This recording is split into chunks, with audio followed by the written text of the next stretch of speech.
and Evan here with the NMCA All-Star Nationals at Atlanta Dragway. We're about an hour and a half north of Atlanta. And one of the biggest questions on a YouTube channel is Cobra Jet. People love the Cobra Jet. So we got a great chance here with Chuck Watson Jr. These guys build the Cobra Jets. They race the modern Cobra Jets. We got the Cobra Jet right here. So Chuck's going to take us through the car, right? Tell us a little bit about how you guys build them, what's behind putting one of these cars together, and really what's behind going 7 seconds in one of these cars. Okay, so production car, again, it's a 5.2 liter, makes around a little over 1,000, maybe 1,100 horsepower. These cars here, you know, there's a number of components that are different. We're shooting around 1,400 plus horsepower. There's, again, it's everybody's got their own little combination of what they like to use. And anyway, so what we found out, what we're doing seems to work for us. We've been pretty successful in it. We're running mid sevens with the car, so we'll see what we got for it this weekend. Yeah, so a couple of weekends ago there was a big race up in northern Michigan, and one of your team cars, Chicken Man, yes, sir, Trip Carter, laid down the quickest shootout or Cobra Jet pass in history, right, for a legal Cobra Jet combination? That is correct. How quick did he go? He went 7:57 at almost 184 miles an hour. 184 miles an hour, and this is no lightweight, right? Not at all, not at all. We're 3550. And again, we normally run them about 10-15 pounds heavier depending upon the scales and fluctuations, so it's a lot of weight going that fast. Right, so these cars, they're built by Watson Racing, listed as a 2018 Cobra Jet. Well, on paper 2018, NHRA recognizes them as 2019. That's a 2019, okay, so 5.2. Let's take us through the motor a little bit. What block, what heads, what crankshaft, what blower? So, again, stock heads, we run the bare block in these just because it has a little more rigidity to it. Obviously, Whipple provides a phenomenal piece. We couldn't be more happier with what they've done. Again, going down the quarter mile, and one of the interesting things with this combination that Whipple's put together is the car actually cools down going down the track, which is kind of mind-blowing. Talk to me about the converter, the trans, the rear, and then we'll get into the suspension on a modern Cobra Jet. Okay, so the converter I'm not going to talk about because there's some magic there that we do. The transmission is a Turbo 400 built by Joel's on Joy. Again, couldn't be happier with his products. We've had absolutely zero issues with Joel's Turbo 400s in all of our cars, so we're really happy with that. So one of the biggest things with these modern supercars, whether it's a Copo Camaro, the Dodge Challenger drag pack, or the Cobra Jet behind me, is that these guys got to run on a 9-inch wide tire.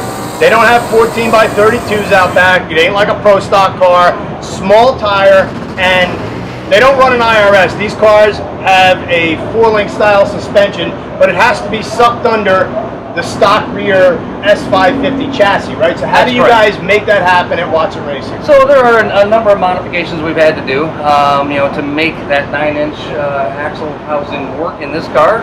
But again, it's all NHRA legal. It's what Ford has developed and had signed off by NHRA. So it works, and it works very well. All right, guys, we're here with Chuck Watson Sr. I've known this guy about 30-something years, right? Yep. Long time.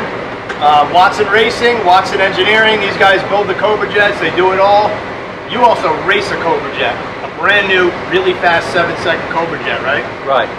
What is it like behind the wheel? Take us through a run in one of these things. Oh, it's exhilarating. You do the burnout, and you launch the car at, I think we launched the car at about a little over 3,000 RPM, and the shift points are 9,500. And anyway, it's really thrilled to drive. It's a great car that Ford developed, and we're happy to build them for them. So, like 3,500 plus pounds with you in the seat. You're 73 years old, you said? Yep, 73 years old. And these things are under 120 and 60 foot, right? Oh yeah. I mean, that is a hard launch on a 9-inch tire. Right. At 3,500 pounds. I mean, it's a hard launch in anything, but to make all that happen. So what's like your quickest run in this? 770s or 780s? I've ran 777, I think. At over 180. Oh, I've had a speed record for 2 years until recently. Trip Carter beat that. I was at 182 and change. Trip went 184, I believe. And What does that feel like? oh, it's pretty interesting on a 9-inch tire.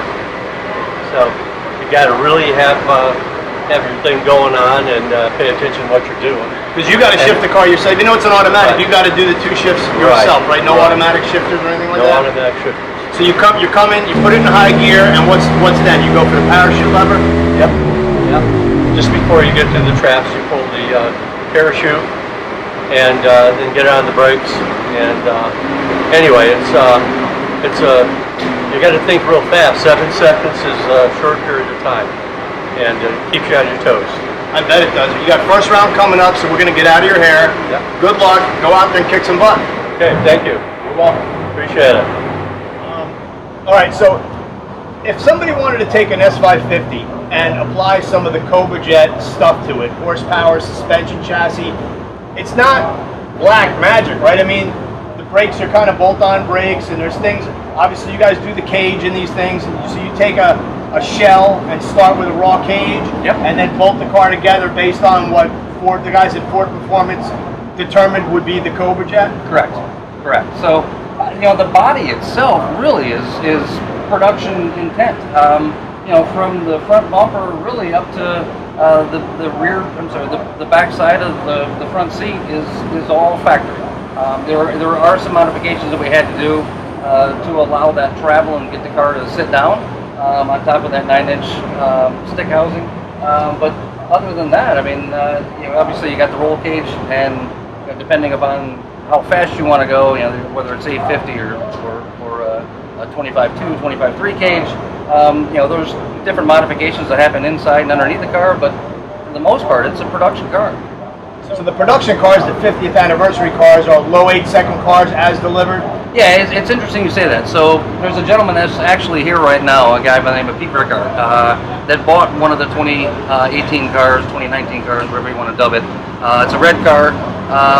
Anyway, showed up to Bradenton back in March with a brand new car, never did a burnout. Had a couple of issues with the setup on it. We helped him out, and the cool thing is he went all the way to win his event. So it just goes to show you what you can do with these cars and how well that they're built, but you can just show up and you can win races.